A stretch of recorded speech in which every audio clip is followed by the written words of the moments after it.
Impôts et justice sociale, le podcast francophone du réseau Tax Justice Network.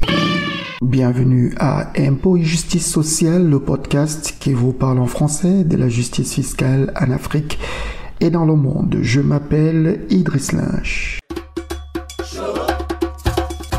À la une ce mois. À la une ce mois, nous parlerons de changement climatique et de justice climatique, alors que nous nous approchons de la prochaine conférence sur les changements climatiques qui se déroulera à Dubaï, aux Émirats Arabes Unis. Nassim Oulman est notre invité, c'est le grand invité de ce podcast.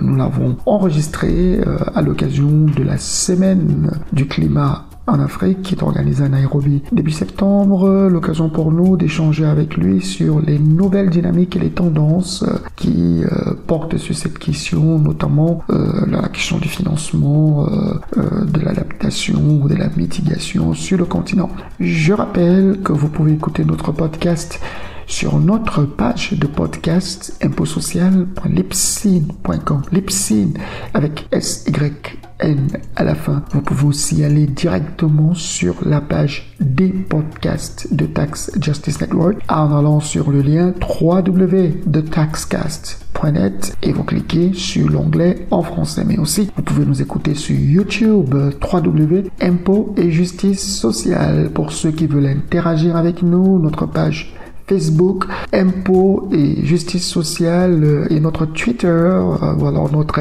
ex, hashtag Impôts Social, et pour ceux qui ont l'application Stitcher, recherchez le programme. Enfin, vous pouvez directement nous écrire à l'adresse impôts-8, impôts avec S bien sûr, -8, social@outlook.fr. Voilà pour la une, à tout de suite pour le détail.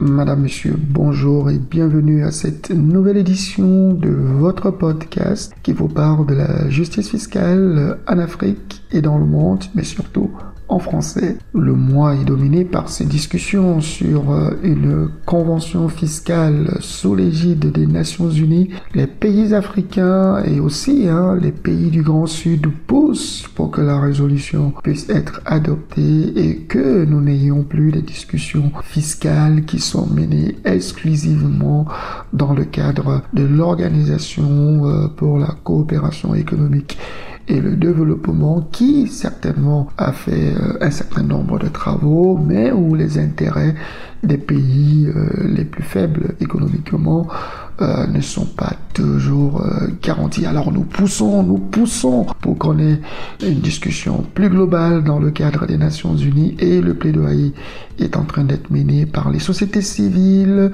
et un ensemble de groupes de pression politique pour avancer sur ce dossier. Mais pour aujourd'hui, nous allons parler d'une thématique tout aussi importante, c'est le changement climatique, ses conséquences, et comment est-ce que les pays africains peuvent financer les effets de ce phénomène en termes d'adaptation ou en termes de mitigation. Le début septembre a connu l'organisation à Nairobi de l'African Climate Summit, le sommet pour le climat en Afrique. Il a été beaucoup question du problème, de la difficulté à mobiliser plus de ressources et même de taxation carbone. Mais la question est beaucoup plus complexe et heureusement, Nassim Oulman, il est le directeur, il m'a dit par intérim, mais bon, pour moi, il est le directeur des questions climatiques au sein de la Commission économique des Nations Unies pour l'Afrique. L'institution est basée à Addis Abeba en Éthiopie. J'ai eu l'occasion de discuter avec lui. Il sortait fraîchement d'une activité organisée à Nairobi. Il a accepté de partager avec nous son expertise et son expérience. Écoutez l'interview, un peu longue, mais assez instructive pour tous ceux qui veulent bâtir du plaidoyer sur la question des changements climatiques, du financement, de l'adaptation ou de la mitigation face à ces conséquences. Écoutez Nassim Oulman. Nassim Oulman, merci de revenir sur ces questions de financement climatique regardant l'Afrique. Vous occupez le poste aujourd'hui de directeur au sein de la Commission des Nations Unies pour l'Afrique, la Commission économique des Nations Unies pour l'Afrique, et vous avez été au cœur des discussions durant 3 jours où on a parlé essentiellement de finance-climat. Première question, finance-climat, Afrique, lorsqu'on évoque ces 2 mots, qu'est-ce qui vous vient à l'esprit aujourd'hui? Alors effectivement, comme vous l'avez souligné, je m'occupe de la division de la technologie, du changement climatique et de la gestion des ressources naturelles au niveau de la Commission économique des Nations Unies pour l'Afrique. Et effectivement, aujourd'hui, quand on parle de finance-climat, Afrique, le mot qui me vient à l'esprit, c'est solution pour l'humanité, solution pour le monde. Aujourd'hui, de par ses dotations naturelles, de par son capital naturel, l'Afrique offre réellement une solution potentielle. Et le mot potentiel est aussi important là parce que effectivement, ce qui manque, et comme vous l'avez, et c'est le centre de votre question, c'est comment faire en sorte que ces financements arrivent pour transformer ce potentiel. Donc pourquoi je dis ça? Parce qu'effectivement, l'Afrique recèle de nombreuses ressources naturelles qui jouent un rôle fondamental dans les questions de climat. Je pense notamment à la forêt, au bassin du Congo, à la séquestration du carbone, les tourbières du bassin du Congo. Quand on connaît la dynamique de la population, donc au niveau démographique, la dynamique démographique du continent, les pays africains seuls ne pourront pas garantir de maintenir ces tourbières en l'état, parce qu'elle séquestre énormément de carbone. Elle séquestre actuellement 3 et 4 années de d'émissions de carbone mondial, au niveau mondial. C'est énorme. Donc, de par la pression naturelle démographique, l'être humain, bien sûr, avance sur les territoires. Et ces tourbières sont appelées à être perturbées et du coup, du carbone supplémentaire serait relâché dans l'atmosphère. Le problème, c'est qu'aujourd'hui, on ne paye pas le prix juste ces services écosystémiques que nos pays rendent à l'humanité. Le bassin du Congo est aussi important que le bassin de l'Amazone. Donc, il faut vraiment prendre conscience de cela. Et ça fait partie de notre travail également de promouvoir ça, de vraiment partager cette idée, mais en même temps de s'assurer que les mécanismes financiers se mettent en place pour rétribuer correctement au niveau de la valeur que représentent ces services que fournit son pays au reste de l'humanité. Donc l'enjeu, il est là. Comment maintenant transformer ce potentiel en réalité? Et effectivement, on parle souvent, alors je saute sur une autre problématique, on parle souvent de surendettement de nos pays, et on voit les indicateurs de PIB, d'endettement par PIB. Ils ne sont pas aussi élevés que ceux des pays du Nord, mais bon, après on peut expliquer ça aussi, il y a aussi une question de soutenabilité de l'endettement, etc.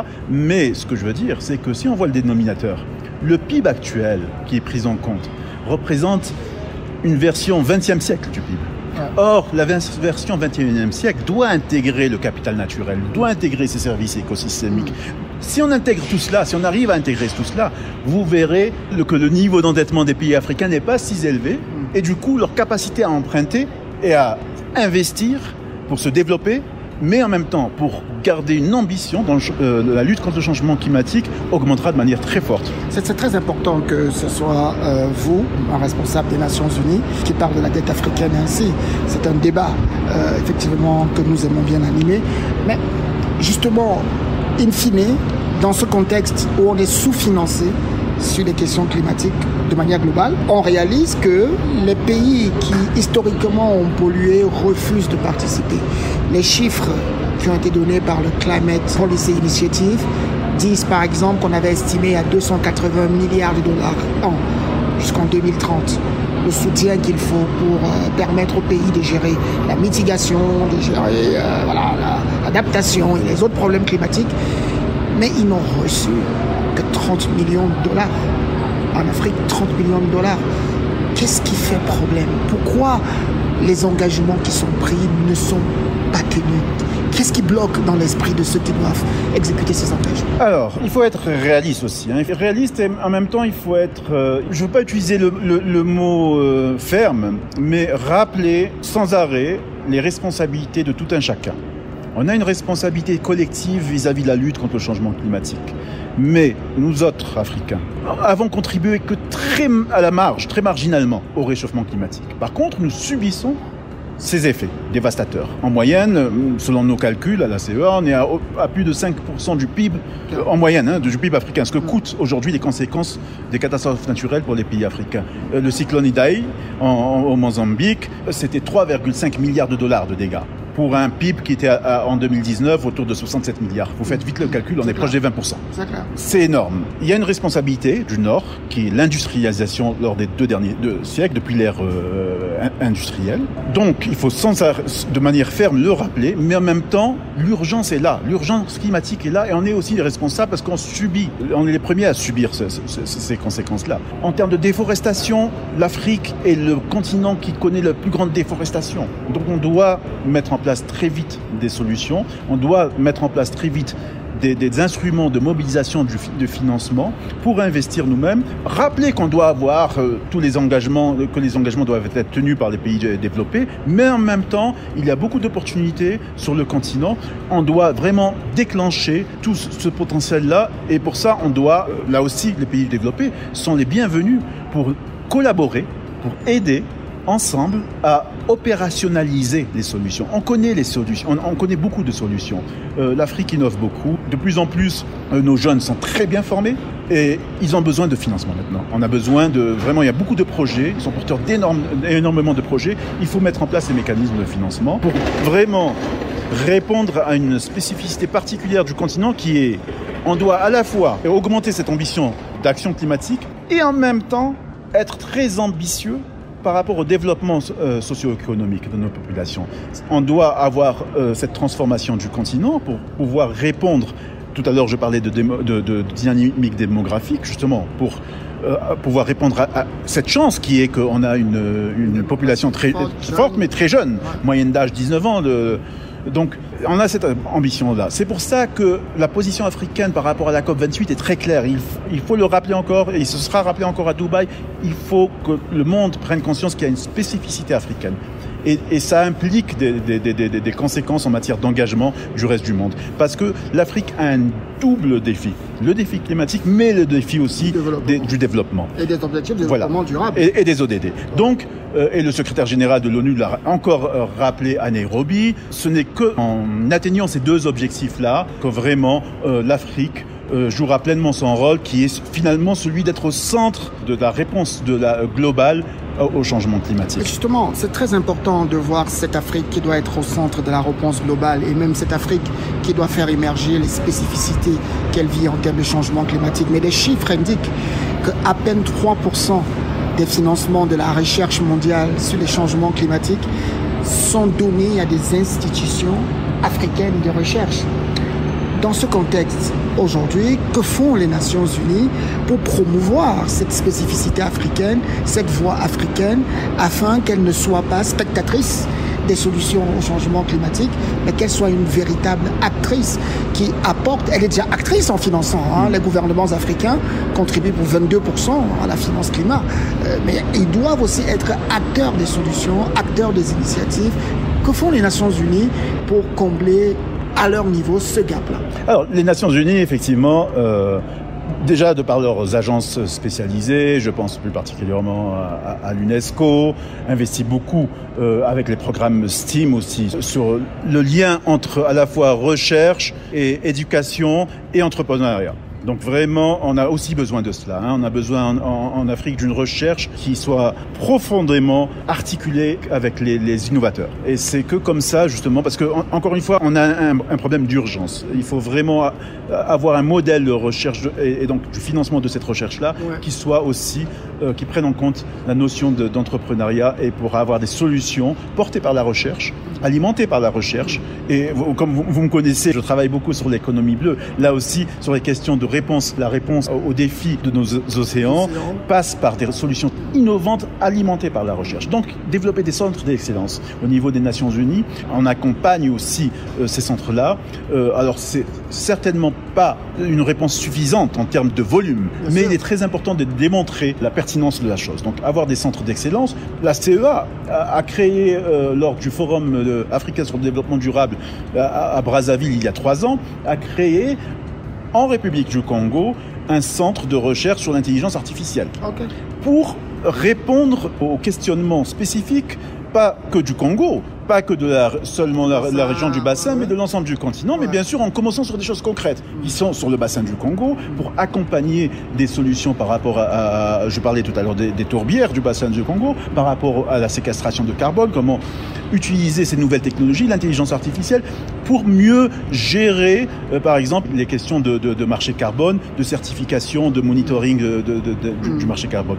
Aujourd'hui, pourquoi je prends cet exemple du marché carbone? Il s'est très peu développé sur le continent parce que malheureusement parce que les standards qu'il faut mettre en place pour qu'on ait ce qu'on appelle un marché de haute intégrité, à savoir un marché qui fonctionne, qui a pour conséquence... Qui permet d'avoir des registres clairs. Voilà, qui permet d'avoir des registres clairs, qui crée de la confiance et qui, par conséquence, vous permet de vendre à un prix beaucoup plus élevé, qui approche les $100, voire dépasse les $100, comme c'est le cas en Europe ou en Amérique du Nord. Or, aujourd'hui, les pays qui sont sur le marché carbone volontaire africain le vendent à moins de $10. Donc, vous voyez... Alors, je termine sur ça. Oui. Pour ça, il faut bien sûr des institutions, il faut des protocoles, il faut des registres, mais il faut aussi de l'expertise, qu'on n'a pas forcément et qui coûte très cher. Et qui fait que, si on l'utilise, c'est un transfert de valeur ajoutée vers les pays d'où vient cette expertise, qui sont les pays développés. Ouais, bien sûr. Par contre, si on arrive à remplacer une partie de cette expertise par de la technologie, par de l'intelligence artificielle développée sur le continent, là, on arrive à capter cette valeur ajoutée. Et c'est ça l'objectif. Travailler sur des centres d'excellence, sur des choses très concrètes qui vont permettre justement de démontrer que ça a des conséquences directes sur la rétention de valeur ajoutée. Je veux dire, c'est une histoire vieille, depuis les indépendances. L'Afrique ne transforme pas assez. Alors c'était les matières premières, là ça peut être le carbone, ça peut être les algues, le seaweed, les algues qui sont exportées de manière brute, alors que l'industrie pharmaceutique raffole de ce produit-là, mais il faut le transformer à un moment donné, et c'est là que la valeur ajoutée est. D'accord. Au niveau des Nations Unies, notamment pour ce qui concerne l'Afrique, ça fait 3 ans que vous travaillez dessus. Mobiliser les DTS supplémentaires du FMI, qui ne sont pas utilisés par les pays riches, qui n'en ont pas besoin, qui vont sur les marchés des capitaux. Donner du pouvoir aux banques régionales de développement pour faire du blended finance. Ça fait 3 ans qu'on discute de ça. Et j'imagine qu'à la CEA, il y a toute une division qui ne dort pas pour rendre cela effectif. Qu'est-ce qui bloque, directeur ? Est-ce que c'est nous qui ne présentons pas bien le problème?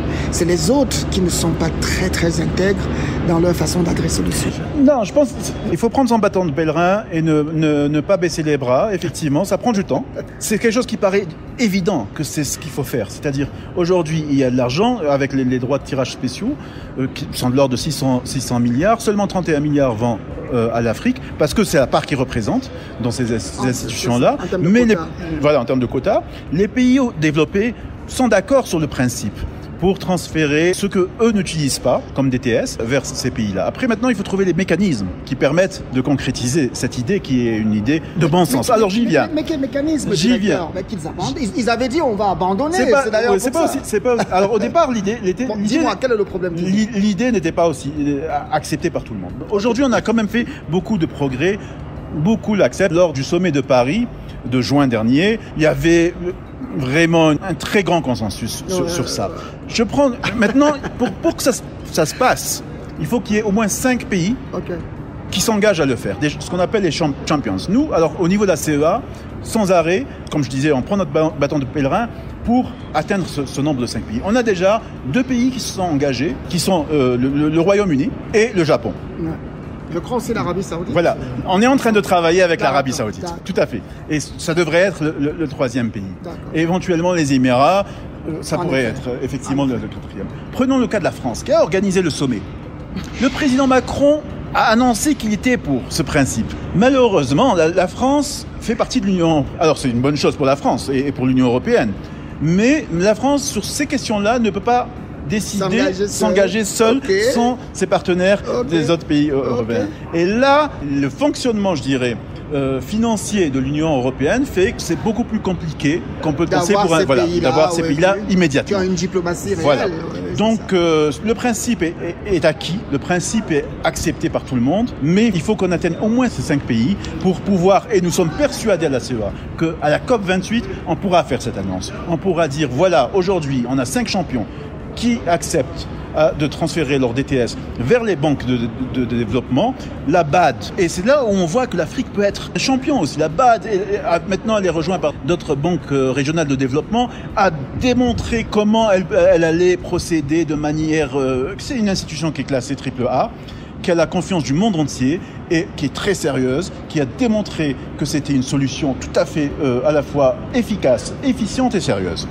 Donc elle n'attend plus que le feu vert, et ce feu vert viendra avec ces 5 pays. Une fois que la BAD reçoit ces DTS, et que si on lit ça avec une augmentation de capacité d'une banque de développement comme la BAD de faire du blended finance, c'est-à-dire de faire baisser le risque. Parce qu'aujourd'hui, le secteur privé n'investit pas massivement sur du très long terme, parce que quand on parle de climat, de changement climatique, on parle de solutions qui sont rentables à très long terme. Donc le secteur privé ne va pas vers ça parce qu'il mesure mal ce risque à long terme. Donc il ne le prend pas forcément. Par contre, si on le dérisque, si on fait baisser cette perception du risque en investissant, et là ce serait le rôle de la BAD qui attirerait aussi d'autres partenaires financiers, là vous multipliez, c'est ce qu'on appelle avec l'anglicisme de billion to billion to trillions. Donc on passe de milliards à milliers de milliards. Et là, effectivement, là, on pense qu'on peut avoir combien Là, non, voilà. Si on passe de 31 milliards à une centaine de milliards immédiatement, l'effet levier que ça peut créer peut être énorme. Mais là, on parle à très court terme. Hein. Ouais. Après, je reste persuadé que des pays comme la France et le reste des pays de l'Union européenne vont trouver la réponse technique qui va leur permettre justement de s'engager au même titre que les autres pays, tout en respectant leur régulation, leurs règles. C'est plus un problème de règles internes qui fait qu'ils sont en retard là-dessus. Alors, un travail sur lequel la Commission économique pour l'Afrique a aussi beaucoup avancé, c'est la question des flux financiers illicites. Les rapports les plus récents que vous avez faits avec la Commission des Nations Unies pour le développement et le commerce établissent à près de 90 milliards la ressource qui est drainée hors d'Afrique illicitement, sans parler de la ressource qui est drainée licitement, c'est-à-dire les bénéfices d'entreprises qui auraient pu rester, augmenter les fonds propres des banques, permettre que les banques puissent financer sur le long terme. Aujourd'hui, dans ce débat sur la finance climat, on n'a pas l'impression que la question des flux financiers, le renversement des flux financiers illicites est discuté comme une potentielle solution. Où est-ce qu'on en est à ce niveau ? Non, c'est une solution parmi d'autres. Hein. C'est une solution effectivement qui apporterait quand même un levier non négligeable de financement qui est lié à d'autres problématiques qui sont, tout à l'heure on parlait de recherche, de nouvelles technologies, d'intelligence artificielle. Donc là aussi on peut utiliser cette révolution numérique et ces nouveaux outils pour mieux traquer, pour mieux suivre ces flux financiers et de mettre en place des mécanismes très rapidement, je veux dire, qui permettent très rapidement de nettement, peut-être pas totalement stopper, mais freiner de manière très très significative ces flux financiers. Donc il y a cet aspect-là. Et vous avez développé des outils, la propriété effective, transparente, le bénéficiaire effectif, transparent. Il y a aussi une meilleure identification de l'ensemble des acteurs économiques avec des identificateurs uniques qui permet vraiment de réconcilier toutes les bases de données des différents acteurs de la fiscalité, du commerce, etc. Donc tout ça. Et ça, c'est quelque chose qui est très prometteur parce que ça va permettre vraiment de rendre très, très compliqué cette évasion. Deuxièmement, il y a des secteurs, je dirais, rois en la matière, les mines, le secteur minier. Donc là aussi, le commerce aussi. Le commerce, il y a un travail très important d'engagement avec les multinationales et avec les pays où il y a les sièges d'un certain nombre de ces multinationales. Pour que justement leur propre législation leur impose aussi une transparence et aussi une taxation dans le pays où la valeur ajoutée est créée. Et ça, au-delà des aspects nationaux, il y a aussi un effort international, multilatéral qui a à faire justement pour rendre encore plus compliqué. Donc ça se fait. Oui, d'ailleurs, on profite pour dire que les Nations Unies sont devenues le champion de cela, d'un système fiscal mondial négocié au niveau des Nations Unies.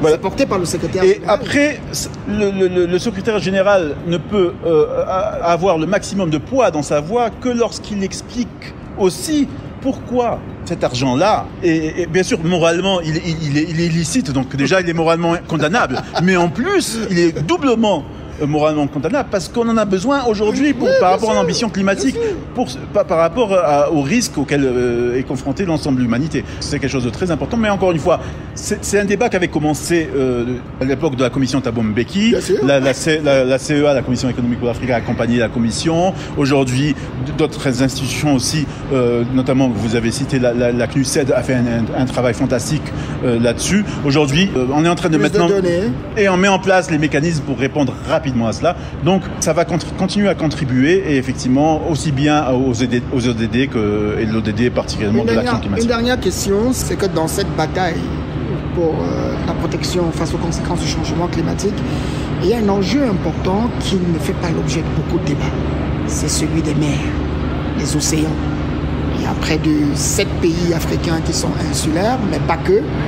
Je crois qu'on doit avoir 40 ou 45%, 60% des pays africains qui ont une côte maritime et qui en ont besoin pour des questions alimentaires, pour des questions de transport, pour des questions de beaucoup de choses. À quel niveau se situe aujourd'hui l'effort africain pour mitiger au maximum l'économie bleue des changements qui arrivent? Et la question, je te la pose parce que hier, je discutais avec une Malgache qui me disait qu'aujourd'hui, à Madagascar, les jeunes pères de famille sont obligés d'aller plus loin en mer, chercher des poissons, parce qu'il n'y en a presque plus dans les côtes. Et comme ils vont plus loin, ils se noient aussi très rapidement, ça laisse des orphelins. Elle expliquait une chaîne de conséquences. Absolument. Aujourd'hui, au niveau de la Commission des Nations Unies pour l'Afrique, où est-ce que vous en êtes avec le plaidoyer pour une économie bleue mieux protégée et plus prospère pour les populations côtières et les populations insulaires? Tout à fait. Alors, on a commencé depuis 2016 sur cette question d'économie bleue, déjà par faire des publications, des études et des publications pour vraiment que le concept soit compris et qu'il y ait une vision commune au niveau du continent. Parce que pour la Commission économique des Nations Unies pour l'Afrique, l'économie bleue va au-delà des pays d'ailleurs, au-delà des océans. Ça inclut aussi les rivières, les fleuves, les grands lacs, etc. Aussi, en parallèle de cela, on a développé des outils de mesure de la contribution des secteurs de l'économie bleue au PIB, donc dans la comptabilité nationale. Effectivement, pour mieux évaluer sa contribution et donc mieux renseigner et documenter la prise de décision politique. Et nous avons accompagné, bien sûr, l'Union africaine, lorsque la Commission de l'Union africaine a lancé en 2021-2022 la stratégie africaine de l'économie bleue, qui est donc pour que l'ensemble des pays aient la même vision. Et effectivement, l'urgence est encore plus forte dans les océans parce que les océans se sont très dégradés et avec la pollution plastique, le réchauffement, la pollution en général. Et on est vraiment, comme vous l'avez dit, les stocks de poissons diminuent énormément. Donc, on doit aller maintenant vers une économie bleue régénérative. C'est-à-dire qu'on ne doit pas juste protéger l'océan, on doit le régénérer. Le régénérer. C'est encore des budgets qu'on n'a pas. Alors, j'y viens. Et ça, on peut l'atteindre que si on le fait avec les populations côtières, avec les populations qui vivent dans ces écosystèmes-là. Donc, il ne faut surtout pas dire on protège les océans, plus personne n'a le droit de faire quoi que ce soit. Non, on doit déjà respecter les engagements de 2030. 30% des aires marines protégées d'ici 2030.